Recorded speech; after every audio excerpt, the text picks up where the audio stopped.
relevant, reliable, and researched. This is Experts on Call, the show focused on delivering leading-edge news and information on today's most beneficial products and services. This is Experts on Call on AM 650. Welcome back to the program. It's all about pets tonight on Experts on Call. Our guests in studio, Phil Moriarty, the owner of the BC Canine Training Center at the foot of No. 3 Road in Richmond, and Rachel Wiest is back with us. Rachel runs the Richmond SPCA shelter, which is actually just a block or two up the street from Phil's BC Canine Training Center at the corner of Steveston and No. 3 Road, also in Richmond. I wanted to ask both of you, this has been a subject of some discussion in the city of Vancouver. It's been all over the TV and the newspapers in recent weeks. It's all about these off-leash dog parks. Dog owners, by and large, seem to be clamoring for more off-leash space. And I'm talking about the city of Vancouver. Other municipalities have greater facilities available. City of Vancouver has only so much space. And dog owners, well, let's start with you, Phil. You're the trainer here. What about off-leash dog parks? Is it a good thing? And is there a need for more space to let the dogs just run and socialize and schmooze? There's always a need for more space to let dogs run, socialize, and smooze. Or schmooze. What was it? You know, the cigars, the martinis. And do that too. Right, yeah. Right.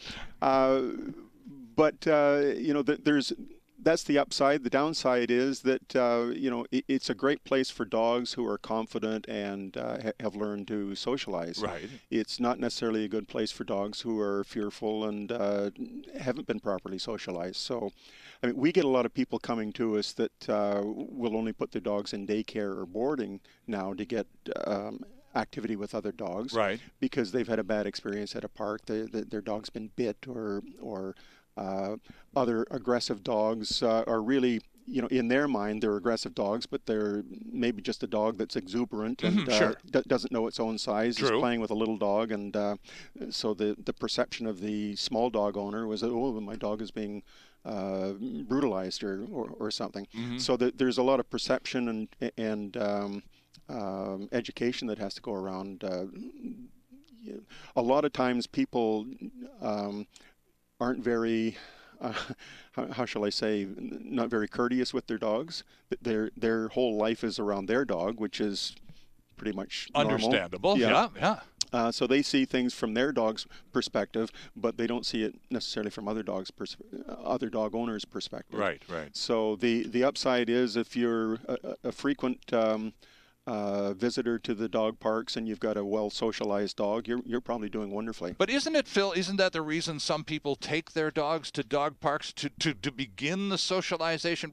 Well, the only way I'm going to be able to get this animal to mix it up with other dogs is if I take the animal to other dogs. So let's go to the off-leash place. Yeah, but lots of places have recognized that you don't just put a dog who's nervous in amongst 20 or 30 other dogs that are exuberant and come around. I mean, that could start a fight right there. Mm-hmm.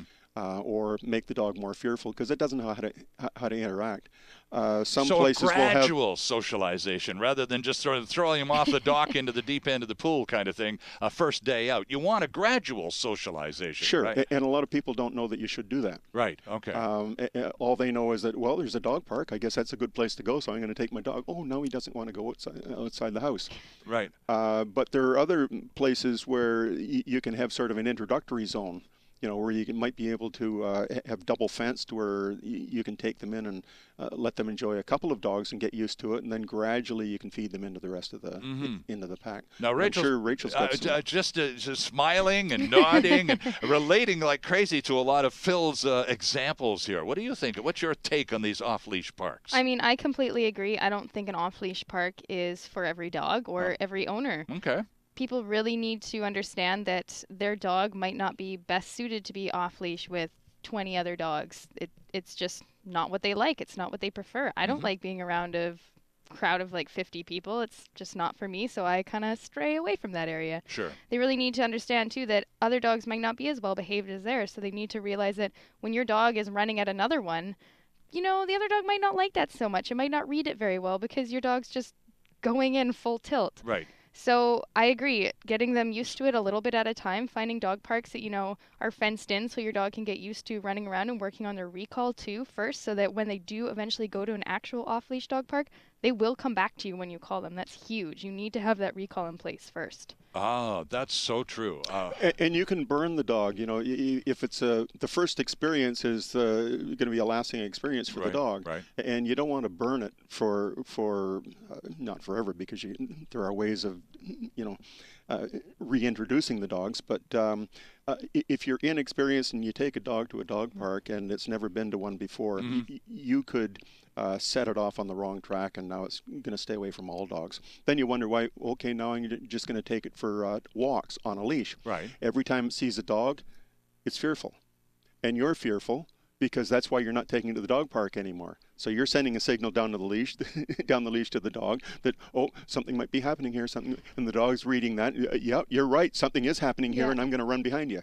Ah. So, it takes some experience in order to correct some of that stuff, and you have to be able to understand what it is the dog is thinking. We've spent a fair bit of time talking about puppies on the show, and we're all kind of partial to puppies. Yeah. I certainly am. It's hard not to. Well, two questions regarding puppies. First, on the off-leash dog park, is it a good strategy, generally speaking, to take a young pup to one of those?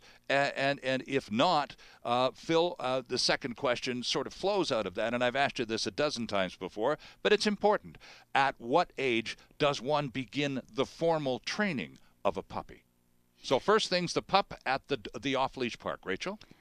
I mean, it depends on the puppy, of course, and what kind of dogs are in this off-leash dog park. You don't want to throw your puppy to the wolves, basically, where there's all these humongous dogs that you don't know, and you just got this big, goofy puppy who likes jumping up on all the other dogs. Sure.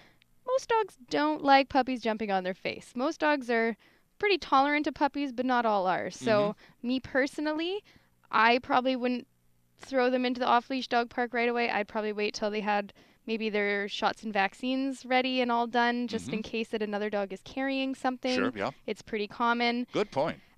Also, I would probably put them on a really long leash. There's 30 to 100-foot leads out there that you can get. Of course, just because puppies don't really have recall yet. They're not going to come back to you. They're like, oh my God, look at all these dogs I can play with. So I would use that to reel them back in if need be, too. Okay. And Phil, what about the whole matter of the training of the puppy? Yeah, I agree with Rachel on especially the younger puppies. Right. We're presuming that the puppy's not with mom. Right. Oh, yeah. They're just and not part of the litter that's going. Yeah. They're just 10 weeks old, 12 weeks old. The real ball of fur cutie point in their lives. Well, that dog is not learned canine manners yet. Right. So from other dogs. You don't. Well, that's who it's going to learn it from. That's right. Yeah. But you don't want it to learn canine manners from a dog that you don't know, who may not be as gentle. They give signals, and the dog doesn't even know how to read the signals yet. Right. Like a little growl. Sometimes it just stay back. I don't. You're making me uncomfortable. Yeah. It's not a fight. It's just dog language. They're talking to one another, and the other dog gets it. Yeah. Okay. Okay. Back away a little. Right. Yeah. I'm good but if it doesn't get it and it still comes at you, well, then then the dog's going to step it up. Right. So if the dog hasn't learned to read any of that stuff yet, you're introducing them to a whole bunch of dynamic that it's not used to. Right. And that could cause and potentially unsafe as well. But what age to start formally training them? Yeah. You can start at any age, but we feel that if you're going to get your money's worth, we don't really want you coming in with your dog under 5-6 months. Okay.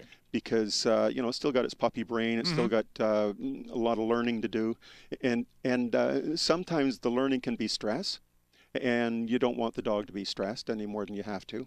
But at the end of the day, it's a commercial enterprise as well, and we want people to go home happy. And we want them to be able to learn the lesson after the dog is taught.